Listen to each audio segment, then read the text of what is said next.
శివం అంటే కళ్యాణం, శుభం అని అర్థం. శుభాన్ని కలిగించేవాడు శివుడు. అరిష్టం శివోతి తనూ కరోతి అంటే అరిష్టాలను తగ్గించేది శివం అని అర్థం. శివుడు నిర్గుణుడు, లయకారుడు, నిరాడంబరుడు, విలక్షణమైన వ్యక్తిత్వం, వేషధారణ, వేదాంతత్వం ఉన్నవాడు.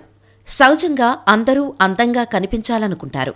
కాని అందుకు భిన్నంగా శివుడు స్వయంగా నిరాడంబర జీవితాన్ని గడుపుతూ ఎవరూ ధరించలేని, చూడటానికి భీతిని కలిగించే అలంకారాలతో సాక్షాత్కరిస్తాడు. అందువల్లే శివతత్వం అనేది స్థిరపడింది. అందరూ పట్టువస్త్రాలు ధరిస్తే శివుడు దిక్కులు అనే వస్త్రాలను ధరించి దిగంబరుడయ్యాడు.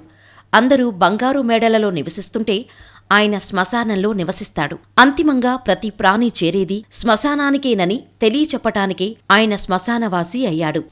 శివుడు లయకారుడు అంటే అన్నిటినీ లయం చేసేవాడు. అయితే ఆయన లయం చేసేది మనుషులలో దాగి ఉన్న చెడు, పాపం, అజ్ఞానం, కోరికలు, బంధాలు, శారీరక, మానసిక దోషాలు, దుష్కర్మలు, ఇంద్రియాలు, భౌతికాలను, మంచి చెడుల విచక్షణ పోయినప్పుడు శివుడు ఈ ప్రపంచాన్ని లయం చేస్తాడు. అప్పుడే నూతన సృష్టి జరుగుతుంది.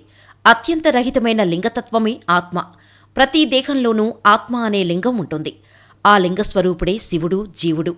అందువల్ల శరీరం నుండి ఆత్మ లేక జీవుడు, శివుడు వేరు కాగానే, వెళ్లిపోగానే శుభప్రదమైన దేహం శివము నుండి అమంగళకరమైన శవముగా మారిపోతుంది. అనంత నిరాకార పరబ్రహ్మ చిహ్నం లింగం. దేహం మీద మమకారం ఎంత పెంచుకున్నా చివరికి మిగిలేది బూడిదేనన్న జ్ఞానం అణువణువున వంట పట్టించుకోవాలన్న ఉపదేశాన్ని అందిస్తుంది. పరమేశ్వరుని శరీరం మీద బూడిద త్రిపుండ్రం. అంతిమయాత్రలో మనకి తోడెవరూ ఉండరు. తాను మనతో ఉన్నాననే భరోసా ఇవ్వటానికి శివుడు శ్మశానాలలో సంచరిస్తుండటం వల్ల శ్మశాన వాటికలకు కైలాస భూములని పేరు. బూడిదనే విభూతి. మానవులకు చావు పుట్టుకలు అనివార్యమని భగవద్గీత బోధిస్తుంది. మరణించిన వ్యక్తి చివరకు బూడిదిగా మారి పంచభూతాలలో కలిసిపోతాడు.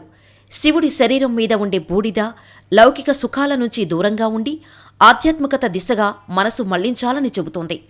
దేహం నుండి జీవం పోయి పరలోకానికి పయనమయ్యే వేళ ఆ పార్థివ దేహం వెంట కన్నీళ్లతో భార్య గుమ్మం వరకే వస్తుంది.